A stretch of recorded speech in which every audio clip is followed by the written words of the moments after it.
Good morning, friends. Welcome back to our bonus read aloud of Harry Potter and the Sorcerer's Stone.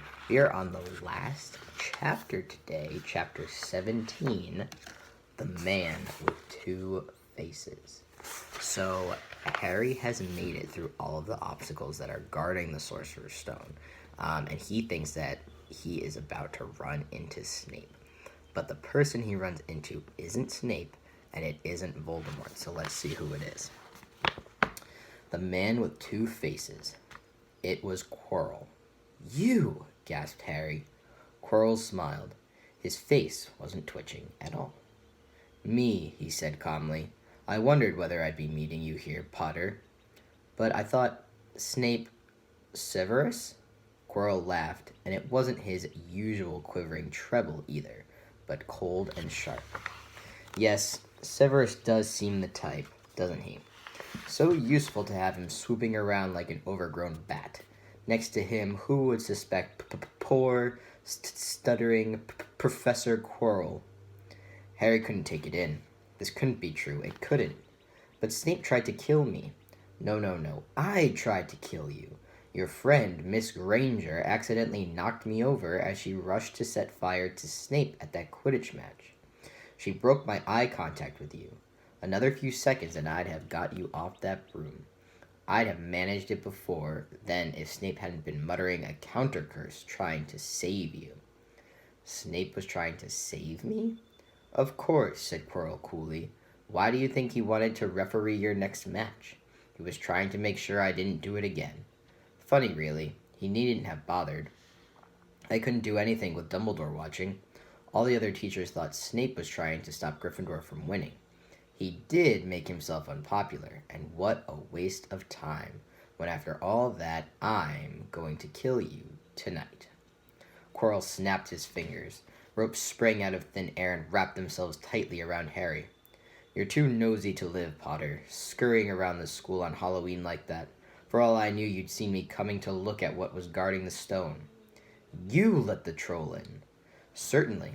I have a special gift with trolls. You must have seen what I did to the one in the chamber back there. Unfortunately, while everyone else was running around looking for it, Snape, who already suspected me, went straight to the third floor to head me off. And not only did my troll fail to beat you to death, that three-headed dog didn't even manage to bite Snape's leg off properly.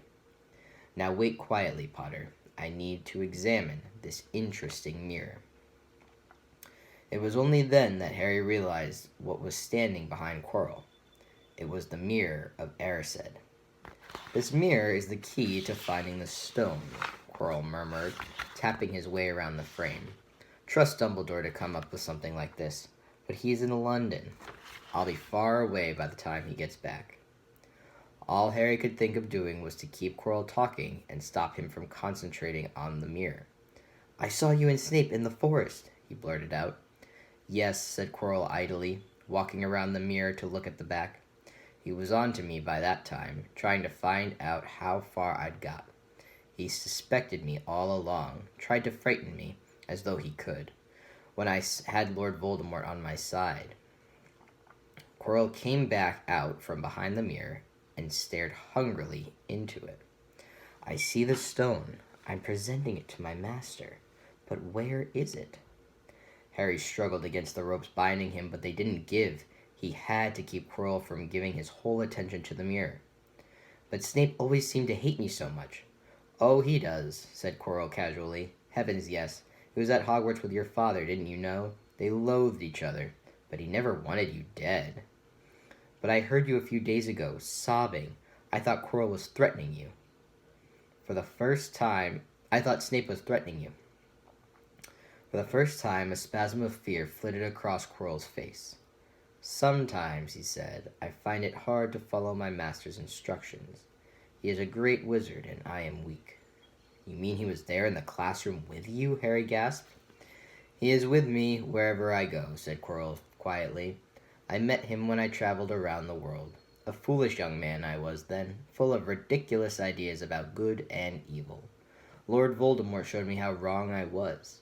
There is no good and evil. There is only power, and those too weak to seek it. Since then, I have served him faithfully, although I have let him down many times. He has had to be very hard on me." Quirrell shivered suddenly. "He does not forgive mistakes easily. When I failed to steal the stone from Gringotts, he was most displeased. He punished me, decided he would have to keep a closer watch on me." Quirrell's voice trailed away. Harry was remembering his trip to Diagon Alley. How could he have been so stupid? He'd seen Quirrell that very day, shaken hands with him in the leaky cauldron. Quirrell cursed under his breath. "I don't understand. Is the stone inside the mirror? Should I break it?" Harry's mind was racing. "What I want more than anything else in the world at this moment," he thought, "is to find the stone before Quirrell does. So if I look in the mirror, I should see myself finding it, which means I'll see where it's hidden. But how can I look without Quirrell realizing what I'm up to?" He tried to edge to the left to get in front of the glass without Quirrell noticing, but the ropes around his ankles were too tight. He tripped and fell over. Quirrell ignored him. He was still talking to himself. "What does this mirror do? How does it work? Help me, master." And to Harry's horror, a voice answered, and the voice seemed to come from Quirrell himself. "Use the boy, use the boy." Quirrell rounded on Harry. "Yes, Potter, come here." He clapped his hands once, and the ropes binding Harry fell off. Harry got slowly to his feet. "Come here," Quirrell repeated. "Look in the mirror and tell me what you see." Harry walked toward him. "I must lie," he thought desperately. "I must look and lie about what I see. That's all." Quirrell moved close behind him. Harry breathed in the funny smell that seemed to come from Quirrell's turban. He closed his eyes, stepped in front of the mirror, and opened them again. He saw his reflection, pale and scared-looking at first, but a moment later the reflection smiled at him. It put its hand into its pocket and pulled out a blood-red stone. It winked and put the stone back in its pocket, and as it did so, Harry felt something heavy drop into his real pocket. Somehow, incredibly, he'd gotten the stone. "Well," said Quirrell impatiently, "what do you see?" Harry screwed up his courage. "I see myself shaking hands with Dumbledore," he invented. I've won the House Cup for Gryffindor." Quirrell cursed again. "Get out of the way," he said. As Quirrell moved aside, he felt the Sorcerer's Stone against his leg. Dare he make a break for it? But he hadn't walked 5 paces before a high voice spoke through Quirrell. But he hadn't walked 5 paces before a high voice spoke, though Quirrell wasn't moving his lips. "He lies, he lies." "Potter, come back here," Quirrell shouted. "Tell me the truth. What did you see?" The high voice spoke again. "Let me speak to him, face to face. Master, you are not strong enough. I have strength enough for this." Harry felt as if Devil's Snare was rooting him to the spot. He couldn't move a muscle. Petrified, he watched as Quirrell reached up and began to unwrap his turban. What was going on? The turban fell away. Quirrell's head looked strangely small without it. Then he turned slowly on the spot. Harry would have screamed, but he couldn't make a sound. Where there should have been a back to Quirrell's head, there was a face, the most terrible face Harry had ever seen. It was chalk white with glaring red eyes and slits for nostrils like a snake. "Harry Potter," it whispered. Harry tried to take a step backward, but his legs wouldn't move. "See what I have become," the face said. "Mere shadow and vapor. I have form only when I can share another's body. But there have always been those willing to let me into their hearts and minds. Unicorn blood has strengthened me these past weeks. You saw faithful Quirrell drinking it for me in the forest. And once I have the elixir of life, I will be able to create a body of my own. Now, why don't you give me that stone in your pocket?" So he knew. The feeling suddenly surged back into Harry's legs. He stumbled backward. "Don't be a fool," snarled the face. "Better save your own life and join me, or you'll meet the same end as your parents. They died begging me for mercy." "Liar!" Harry shouted suddenly. Quirrell was walking backward at him so that Voldemort could still see him. The evil face was now smiling. "How touching," it hissed. "I always value bravery. Yes, boy, your parents were brave. I killed your father first, and he put up a courageous fight. but your mother needn't have died. She was trying to protect you. Now give me the stone, unless you want her to have died in vain." "Never!"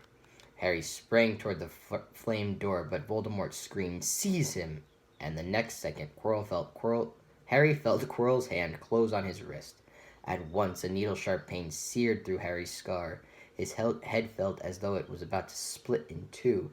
He yelled, struggling with all his might, and to his surprise, Quirrell let go of him. The pain in his head lessened. He looked around wildly to see where Quirrell had gone, and saw him hunched in pain looking at his fingers. They were blistering before his eyes. I wonder what's happening there. We will continue with the rest of the entire book in the next video. Bye, friends.